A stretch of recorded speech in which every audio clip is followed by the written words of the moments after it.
Hey everybody, welcome to another episode of Two Dads One Car where we talk about modern fatherhood. My friends, it is a beautiful spring day and I'm excited to jump in the car to speak with my next guest. This is a new friend of mine, someone I actually met at my friend Eric's birthday party late in December last year, and we clicked right away.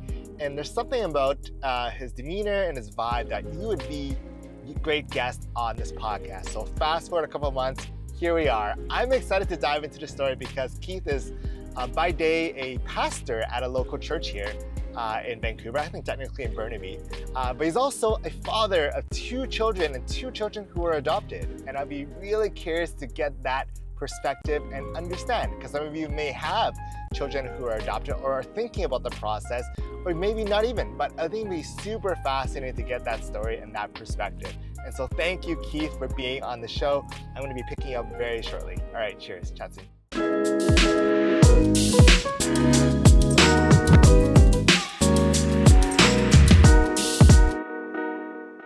Well, let's get started. Let's get started, Keith. I did a brief introduction to you earlier, but why don't you just share with the audience a snapshot of your family, maybe number of kids, rough ages, and we'll go from there. Yeah, awesome. My family, we have two kids, two girls, 13 and 8. Both of them are adopted. My oldest is adopted from Taiwan, and we adopted her. She was 10 months old when we adopted her. My youngest daughter, Riley, she was adopted from Korea, and we got her. She was 21 months old when we picked her up and brought her, and she became part of our family at that age. So yeah, it's been fun. We have a lot of fun together. The girls, so, they have fun, they fight, they have fun, they have fight. So there's all that. So a lot of what we're managing is just the relationship as parents. So as parents, that's what we're managing. But we have a lot of fun together. Yeah, it's a good, we have a good time. Well, it's a good foreshadowing. Absolutely. If I ever were to have a second daughter, yeah, I'll be calling you more often with advice on how to navigate. Oh that. Yeah, when you're kind of before you have kids as a dad, you want to have boys and stuff. But sure, yeah, I love being a girl dad. Yeah. It's so good. Oh man, there's so many themes we could go in here. Yeah, I mean, it's they bring such a different energy. They're caring, Yeah. And when my parents retired, I'm the sixth of 6 kids, right? Oh wow. But we have my siblings. We just kind of all over Canada. I have 2 brothers in Toronto. I have 2 brothers that were here, and 2 sisters in Edmonton. So guess where my parents chose to move when they retired? They went with my sisters in Edmonton. So because they know, okay, not to be, not to blow smoke off our butts or anything. We care for, as the sons, we care for our parents. Yeah. But I think they knew that the girls would, they take better care of their parents than man. So they chose to move to Edmonton. That's a great launching off point. At least that's what I think. I don't know. Yeah. That's a great launching off point. What would you say is an unspoken truth about parenting or about fatherhood? Unspoken truth about fatherhood. I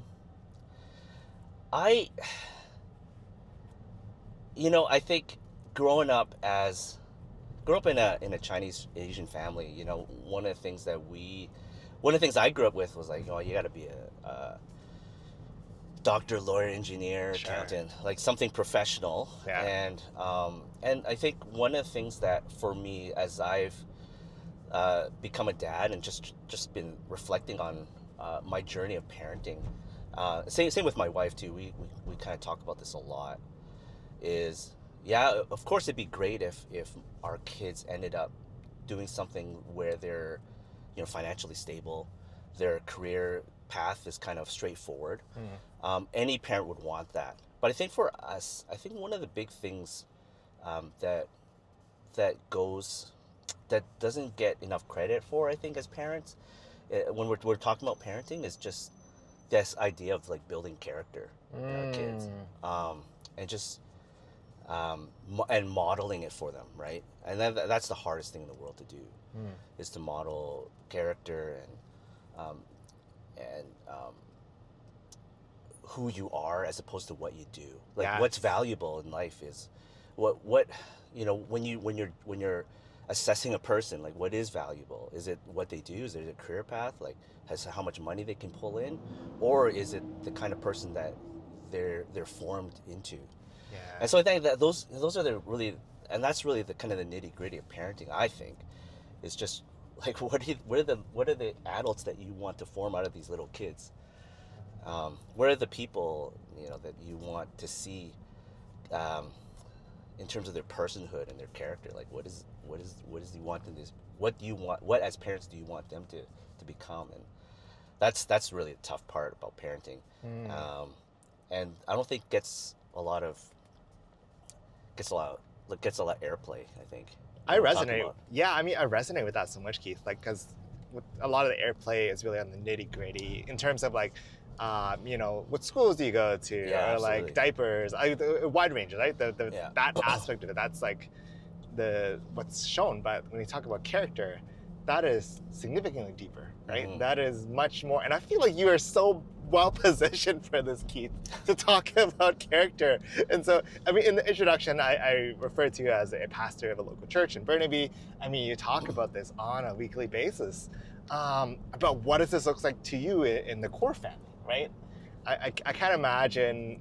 I'm sure there's things that translate through, but yeah, I'd be curious to know how do you build character in your children, and does that relate to your work as well, and what does that interplay look like?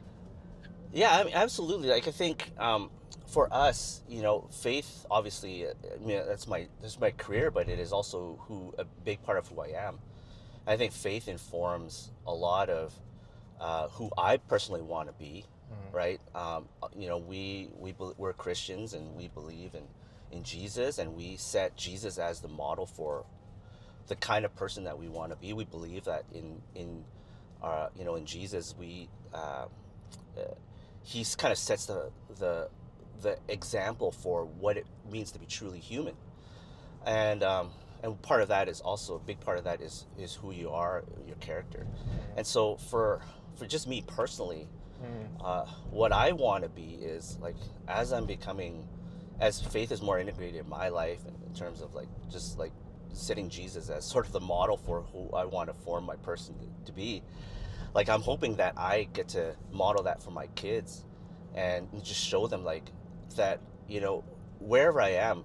One of the things that one of the values that we're trying to instill in our kids is just the idea of integrity. Like who you are at home is the same person you are in your public face. Your private and your public lives aren't completely different, where you're just kind of like a Jekyll and Hyde situation, but that your character at home in private, you would do the same things as you do in public. In public you put on a mask, you put up like try to hide things, the dark part of you, Yeah, like whichever yeah, human being yeah. has. But for us, we try to live as much as possible. Who we are at home is the same person that we put in front of other people when we're interacting, when we're having conversations, we're in group settings, that sort of thing. And so, yeah, I mean, a big part of it is just really trying to model that. Like, as I am formed myself into the person that I want to be, I'm hoping that some of that would rub off on my kids at the end of the day. And I hope that they're good things that they're rubbing off on the kids, right? Like as I'm a human being, I fail all the time, but Absolutely. as much as possible, that's what we try to do. I think there's so much power to what you just said there, right? Because there's this notion that we put up this facade when we're public facing, right? Yeah. And then what does that look like inside at the home or like behind closed doors? Yeah. And there's countless examples of where that does not go properly, right? And what does that even trickle down to? But like this stuff is hard, Keith. Like this is hard, right? Like even for myself, like at the work setting when I'm just like putting up a very like positive facade in the midst of some chaotic time, but I had to be very cognizant of my transition back home, right? Because it's so easy to carry that through. Absolutely, yeah. What have you seen that's worked in terms of the character building and how you've tried to instill character on top of like modeling? Like, have there been anything like during these last 13 years, I guess, like that you've seen that has worked or maybe hasn't worked? Oh Yeah. man, it's always a struggle. I think one of the one of the biggest concerns. And obviously, we when kids are go to school, Yeah. you care about how well they do, their marks and things like that. But on top of that, there's the social aspect of school, which is huge too. They're at school for, we have when they're going to school, you have them for half of their waking hours, and then the other half of their waking hours they're at school. Yeah. And so, what are the things that they're doing? We have no idea. But as much Yeah. as but we're talking to our kids a lot. We're talking about different situations. We're asking them questions about the different interactions they would have with other kids and with their friends. And sometimes, we get called into the office, or not the office, but the teacher's office, and they'll tell us about things that the situations that our kid was involved in, and it hurts and it sucks, but we try to use those as teaching moments. Okay, but obviously, this is a natural response to certain things, but maybe there's a better way to respond. And so we're always kind of talking through those situations. We're always trying to figure things out, and also there's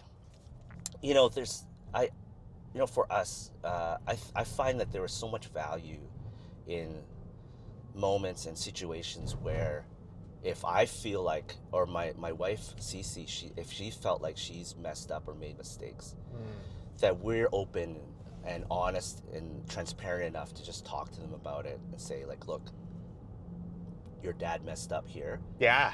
And this is how I should have responded. I shouldn't have, responded this way, but this is what happens. But at the same time, you gotta have grace on yourself and learn and try to do better next time. Yeah. And those are the situations where it's there's no you can't sit down a kid and talk to them about this stuff, but it happens as life happens. As life happens, as they make mistakes, as I make mistakes, we talk about it with them and talk through it with them and give them different options to how they can resolve things maybe a little bit better next time. And hopefully by, over time, some of this stuff will stick.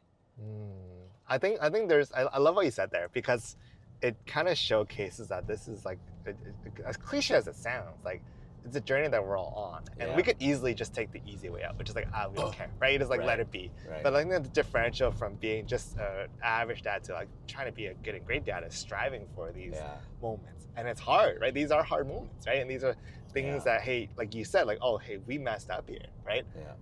And using that as a framework could be just so fascinating. Yeah. Do you feel like the standard's even higher that, given your work as a pastor, is there additional moral lens to this? And I love how you said the word grace, because I think part of it is just offering grace to others around us, but do you also sense that there's a higher standard, or maybe not? I'm just really curious from my perspective. I think people in my line of work, they have, they do feel an extra burden or weight to model this for the church or the congregation or the people that we serve and work with. I do feel that as well, but at the same time, I try to be as open and vulnerable as I can be. The fact of the matter is, I'm a human being, right? I'm not perfect, nor am I Jesus. Yeah. Yet Jesus gives us something to aspire to. And so, as when I do talk or give a sermon, or when I'm in conversation with other people and they bring to me stuff, I'll be honest with them. I've struggled with this in my life too, but this is sort of how I've dealt with it, and I believe Jesus gives us ample resources to walk through this stuff, and we're not gonna be perfect. We're gonna mess up, but at the same time, I think there's strength to be found, and there's resources there to be found where you can carve a way through. And so, man, I don't even know which question. Back to just and in terms of our kids, I think that's what we want to kind of show them too. Is we're not going to be perfect. And my oldest, she has a bit of perfectionism in her, and it's even from a young age we see it just in her, in terms of, I think one of the things for her is that she's anytime she's picked up something like art or like different kinds of sports or activities, it's come really naturally to her. She can get to um, a pretty good skill level pretty quickly, and so she feels like if she doesn't get it right away, like it's really hard for her, and if she doesn't get, so she gets really frustrated with that. So one of the things that we're trying to tell her is like, man, like, yeah, we're human beings, we make mistakes, man, and Yeah. and to be able to be vulnerable about it. And so now, okay, Yeah. I got the question back. Yes, there is a special there is a burden on people in my line of work to be better and to do better, but I think um, uh, realizing that we are all on a journey, and like I'm gonna mess up, and to be able to be vulnerable and all open about it and honest about that, and allow other people to uh, that we're all on this kind of journey, and we get to journey together through life, making mistakes and trying to do better next time, and trying to do better and live better. I think I think that's important. I think the whole idea that we have this extra burden to be perfect as pastors or whatever, it puts uh, it gives, you know, the people that you're serving in your church the idea that you have to be perfect. Right. But Right. if you as a pastor, as a leader, are showing people like, okay, actually it's okay to mess up sometimes, because we're humans, we do mess up. um, but at the same time we find grace in like in the and centering ourselves on our faith and who Jesus is. I think that's important for us to be able to come back to and anchor ourselves back in there, and realize that if we do mess up, it, we can find our way back. Yes, yes. And there's so much power in what you just said there, right? Because this notion of grace, like in our relationships with each other, with relationships with our kids, with Yeah. our community, right? And I think when we can act from a place of grace, actually, one of my past guests, Jagmeet, Jagmeet actually Yeah. said that, talked about grace in his remarks. But it's, regardless of, we have listeners here who are religious, some who are not. But I think the deeper concept is still similar, right? Whether some of you may be huge fans of Stoicism, right? Ryan Holiday, fantastic writer, right? Right. But similar, if you're following the works of Marcus Aurelius, he does talk about this concept of grace, Right. right? And when we have that and we acknowledge like our own failings, right? I think it makes it much more relatable. And the stuff that you're doing, I think it's so valuable. I sense there's a renewed interest in faith right now, especially in these times. And there's a gap, there's a vacuum, there's something missing. And when we have this village, it's just so powerful. If I could pivot the conversation, because you touched upon your daughter, one reason why I wanted to bring you on the show is because you have adopted two daughters, right? Yeah. My gosh, my eyes just lit up when I heard it, and so I'm sure you get this question a lot, but I'm curious to know your journey, that process, and we talk about nature nurturement. This is full on nurture, right? Like, right. In some sense, right? So Right. curious to let you start. Like, what was that process like? Decision making. Clearly, you're like, all right, let's do it again. So we have two, right? So like, yeah. Yeah. So my wife and I were married 2003, and probably around 2005 we found out we were pregnant, or my wife was pregnant, and we pretty soon we had a miscarriage. My wife has some medical condition which has affected her kidneys, and so some of the medications that she takes, like it's not good for the viability of a fetus. You know what I'm saying? And so we had this miscarriage, and it was devastating for us. Yeah.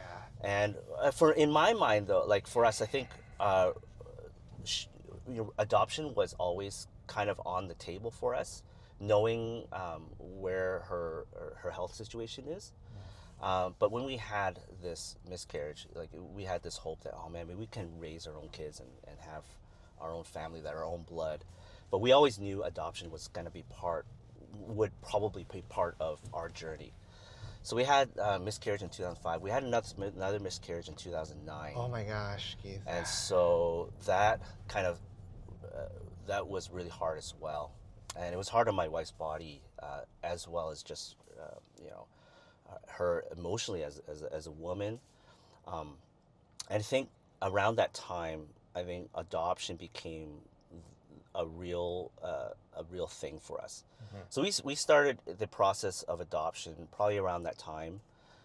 We were in Calgary, living in Calgary at the time, and so the journey started there, going through the Government of Alberta Ministry of Family Services, and having approvals from there. And then we moved, and so that was ongoing.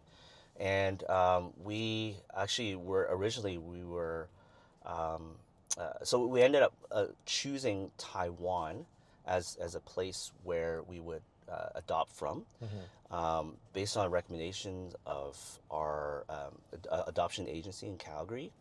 And so Taiwan, they said they were. The funny thing is, it's like, oh yeah, Taiwan's a good option. There was another couple in our system right now who's on the journey of adoption. They've applied it. They're a couple months ahead of you. Let me call them up and see if you can get in touch with them, just to touch base and network, and see how their story was, right? And so when they called, they gave us the name. She wrote down their names on a piece of paper and gave it to us, and we looked at the names and we're like, we know these people. Oh wow. We know these people quite well, and so we got in contact with And these are the them. parents. These are another set of adoptive Okay. parents Okay. Got it. that were in the system at the Yeah. time. So they were adopting from this particular adoption agency in Taiwan, Kaohsiung, Taiwan, which is sort of the major city in the southern tip of Taiwan. And so that's the agency we decided to work with. So that there was it was kind of, we did all this paperwork. There was and we applied for this to the agency. We had to get approval from the government of Alberta to adopt, which involved criminal record checks and that sort of thing, to make sure we're not kind of, Yeah. we make sure we're I'm a we're pastor. good. Yeah, we make sure we're good people, right? And so that process was a couple months. There's a home study where a social worker spent about 9 to 10 hours with us, just making sure Wow. we are we're decent people. So it was like basically 2-3 months of just rush getting all this paperwork done. And once we submitted everything, and once all these approvals were in place, we just kind of sat on our butts waiting. Yes. And we Yes. waited and so we waited till for about a year, and then I think it was January of the following year in 2011. Was it 2000? No, sorry. So January of 2012. 2011. We moved to Vancouver, and then January of 2012 we got word that there was a baby that they're proposing to us, Oh wow. and that was our daughter, Audrey. So from that point on, then it goes through the court system Okay.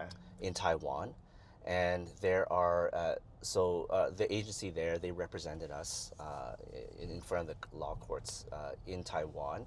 And so in October of that year, so it was 10 months after we were given the proposal, it was 10 months after that we were able to travel to Taiwan and pick up our kid. Wow. So when we got the call saying that, oh yeah, they called the first decree, which is like the court's approval that we're able to adopt this kid and bring her back to Canada.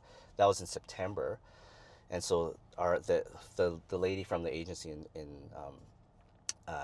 in Taiwan called us up, and she's from Saskatchewan, where I was born and raised, which is a cool thing. And so she calls us up. She's like, "Are you guys sitting down?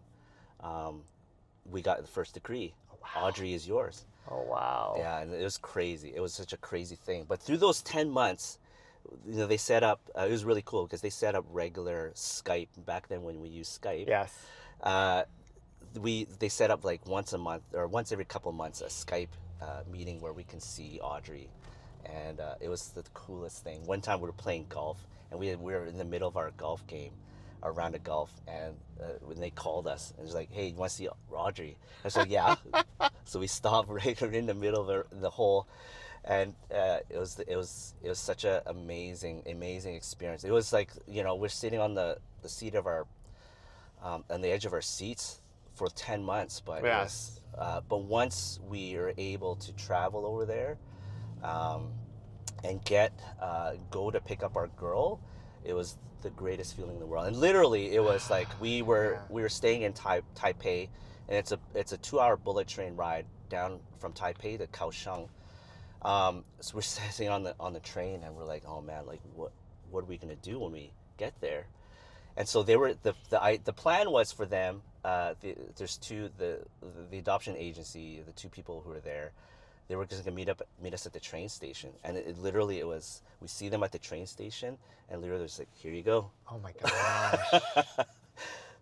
Oh my here you gosh. go, and it was like, are there any instructions for like, is there a how-to manual No. to deal with this now? It's 10-month-old little girl.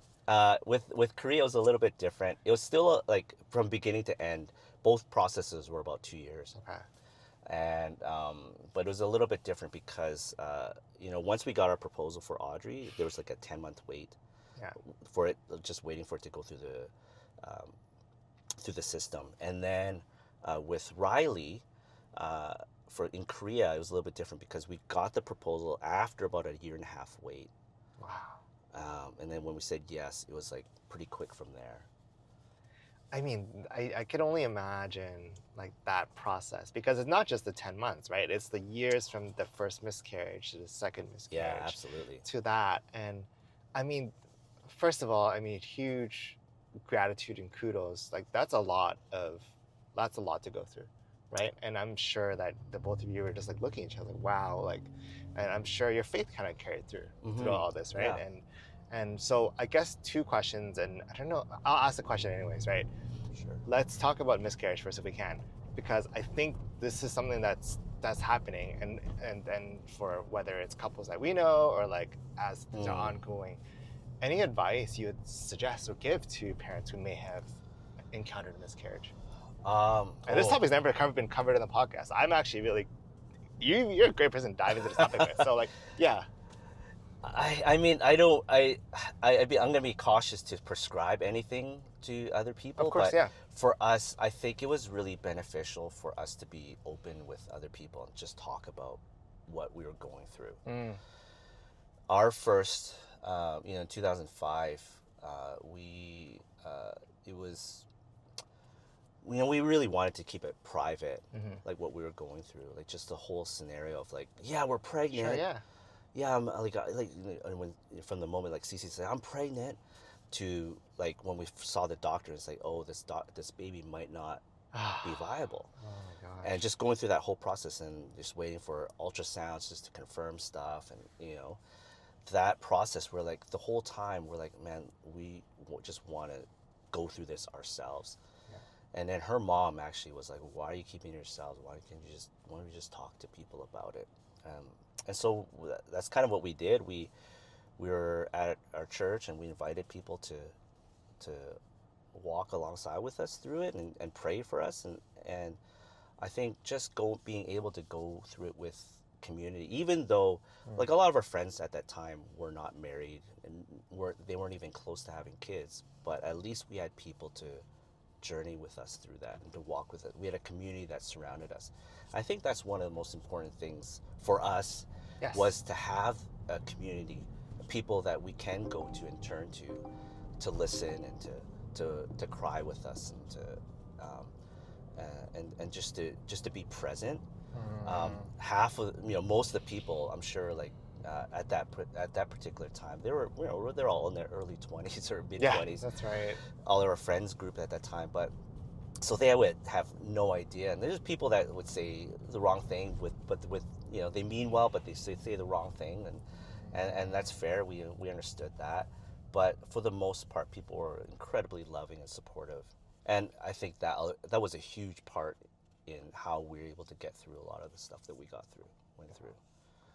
I mean, so well said there, Keith. And I mean, it's quite the journey. And I'm sure that when people come to you with their own stories of miscarriage, like the fact that you've gone through that journey as well, I mean, it's probably why you're a fantastic pastor, right? Because you've been through this journey. You're not coming across as someone's like, here's what I espouse. Like, hey, I've gone through these hard things, right?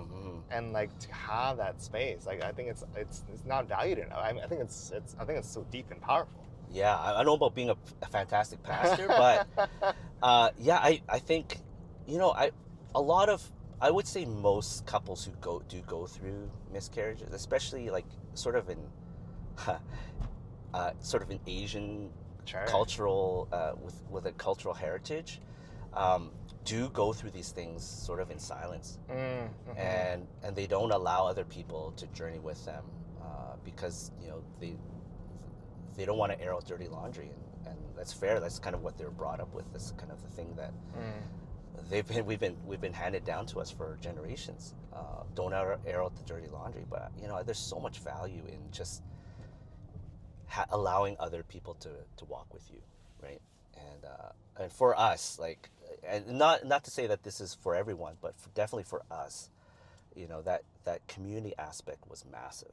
Yeah, yeah, and there's so much power in the community, right? Power and I think the community is there to help, right? The community is there to support and through this, and so that's why I'm saying when you said earlier, like there's a 10-month process, I feel like it's much longer than that, and like the fact that in the training saw like this is a journey, and so Totally. my gosh, so thank you for sharing and allowing me to like dive deep into this actually. I guess with the talking about like adoption, talking about transition, you know, a question that's probably often asked is like, at what point do you tell the children that they're adopted, and what does that process even look like? And, or is it even like a process, or maybe it's like overhyped? I don't know. Yeah. Oh, I mean, okay. So right from the get-go, like, so there are training classes when you go through adoptions. Like, Are there? Yeah. Yeah, adoption agency or the BC or whatever provincial government. You know, I know for Alberta and BC for sure that they require that as adoptive parents that you go through some sort of training. And one of the big things is that you be open and honest from the onset, from the get-go, with your kids about their adoption journey. And so that's what we tried to be. We tried to normalize adoption language as much as possible. So from the get-go, we were saying things, man, like as we're holding them, like, we're so glad we adopted you. Yeah. We're your forever parents. You have parents who gave birth to you, and who we are sure they love you too, but you know, we chose you, and that kind of language, right? And so because we've normalized it, for them it's just, you know, whatever now. It's normal for them. Like it's just a part of their life that they're adopted, and they don't even think anything of it right now. And we actually haven't. But we regularly would say, we're glad we adopted you. And just the other day, March 15th was the day.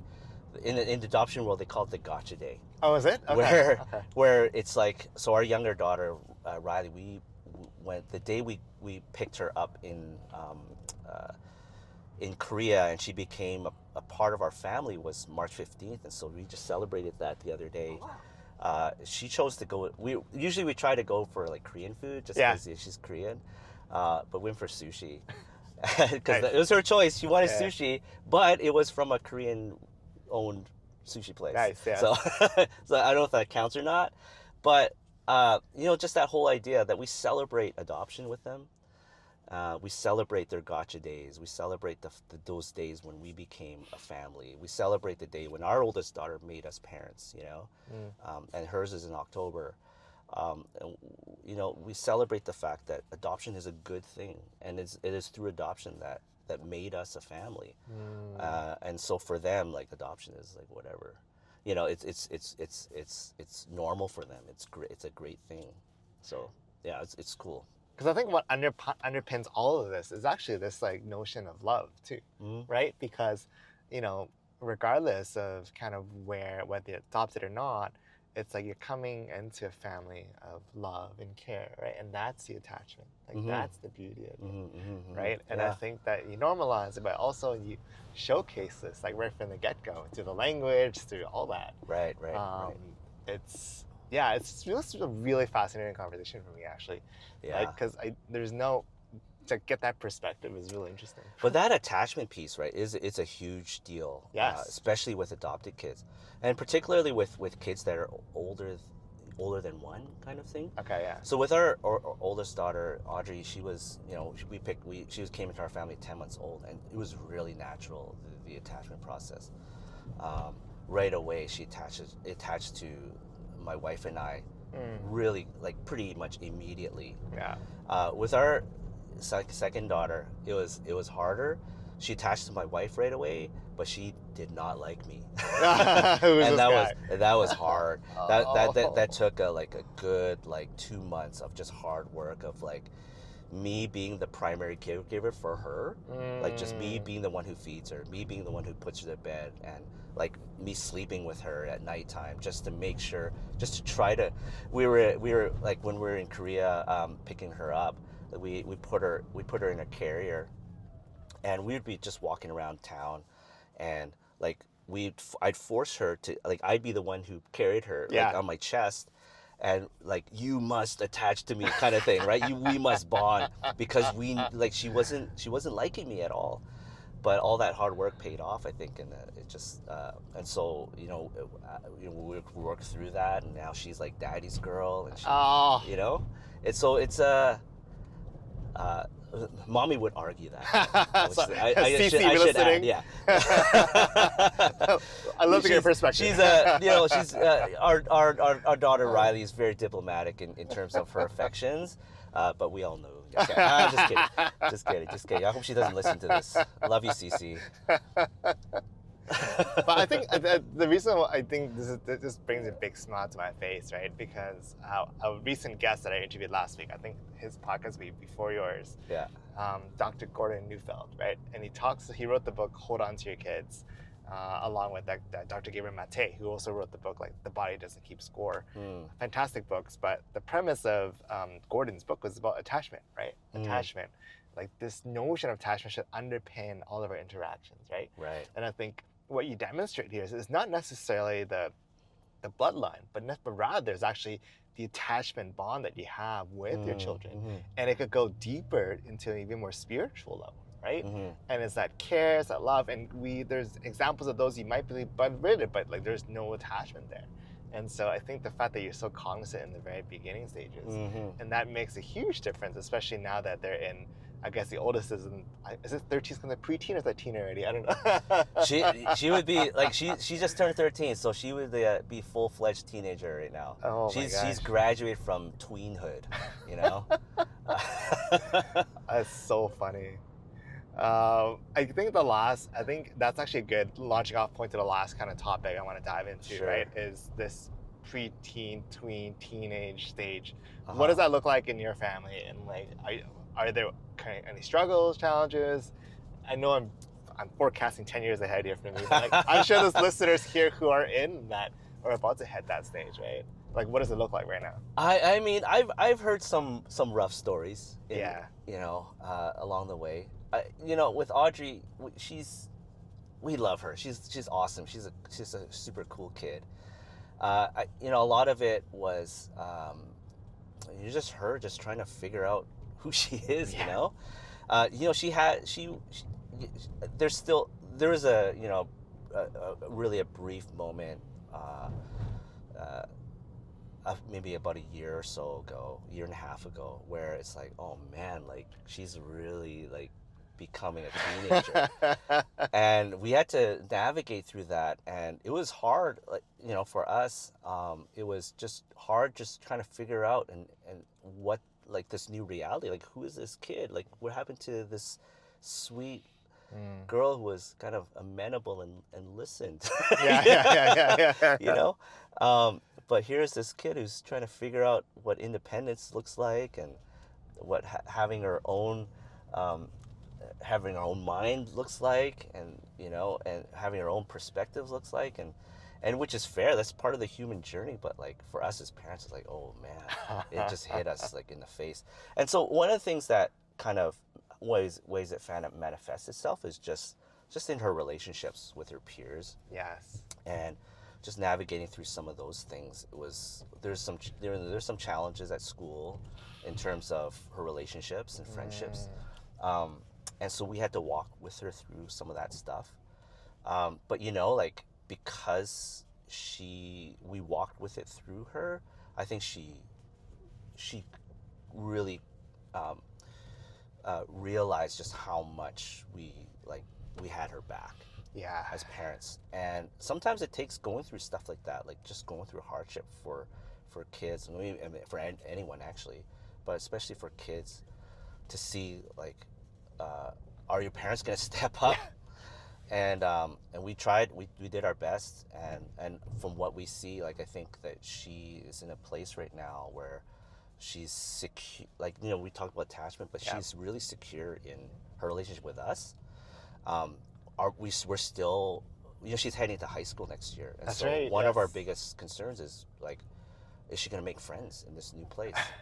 And just the social aspect of it. Like, I mean, marks and stuff, yeah, like of course, you know, we always want her to do better in school, but I think one of our biggest concerns is like, is she gonna be okay socially? Mm. And so, you know, being part of teenager, or just kind of this budding teenager, that's part of the reality of where they are at in life. And so that's one of our biggest concerns. And I think that's probably the biggest thing that we've had to journey with her through this. Like, yeah, there's all the stuff like, you know, like, the talking back, and, the sassiness, Oh, and yeah. all of those things. And she's definitely had her share of that. And we've definitely been on receiving end of a lot of that. But, you know, overall, like, I think our relationship with her is in a good place, and we see just walking with her through some of this stuff, and having all these teaching moments and stuff that, like, I think she realizes how, like, that she is secure in our relationship. And I think that our security in our relationship goes a long way in terms of how she's going to interact with other people too. So at least I hope. Not, oh my gosh, this is so well said, right? Because I think those are like the testing moments, and the Yeah. fact that you were able to walk through that journey as opposed to saying, I don't know, that's like no big deal, I don't know about right? able, but we're trying. We're trying. Oh, like she could see that you're trying, right? It's Yeah, like it's yeah. it's that versus just turning a blind eye. Yeah. Man, there's so much good, so many gems in this conversation that my producer's gonna have a hard time figuring out the title of today's show. But I think, thank you for highlighting that, and I'm sure you've gone through it once as Riley kind of goes through it. Yeah. You'll be like, all right, Stephen, whatever I said was all wrong. Yeah, totally. Yeah. But I mean, that's parenting, right? Like, Yeah. it's messy, but it's different. And every kid's different. Yeah. Right? And the way you parent each kid is gonna be a little bit different. It's gonna be, you got to tweak along the way and adjust. Well, it goes back to what we said earlier about giving ourselves grace. Yeah, for sure. 100%. Last question here. What is something you're excited about in this next chapter of fatherhood for you? Oh man, I'm excited for my kid to go to high school. I think I actually really am. It sucks to see them grow up, but it's also really cool to see. One of the best things is just to see what kind of people they turn out to be, and for them to be able to really kind of have the freedom to explore and discover who they are. I think that's kind of what I'm excited about looking forward. I'm not excited to, like, I'm not excited for like boys and I was gonna ask you that. I could. That's why we're sending it to an all girls school, right? Congrats. Yeah, but yeah, I'm excited for her just to discover more about who she is, and I think that's really cool. That's incredible. Yeah. Well, Keith, thank you so much for being on Two Dads One Car. Yeah, man. Thanks for having me. It's let's fun. grab a coffee after this. Yeah. But I'll just pull off the car to the side here. Yeah. But I appreciate you sharing the insights on everything from adopting to miscarriage to the different chapters to your life as a pastor and beyond. Like, this is kind of what the show's about, to kind of capture these different conversations. So awesome, grateful for you, and we'll do a debrief after this. Yeah, no, I appreciate what you do. I think it's cool. It's great. I think your voice is needed, and for dads especially, right? Like, dads don't often have a voice and a platform to be able to share kind of what they're going through. So I think what you're doing is awesome. Thank you so much. All right, that's a wrap. Man, what a fun and deep episode with my friend Keith here. Keith, thank you so much for being on the Two Dads One Car podcast and sharing your story the adoption journey, the journey before adoption, and even now what life looks like now. There's so much passion and takeaways from this message. I really get the sense of love in these messaging, right? We talk about nature and nurture, right?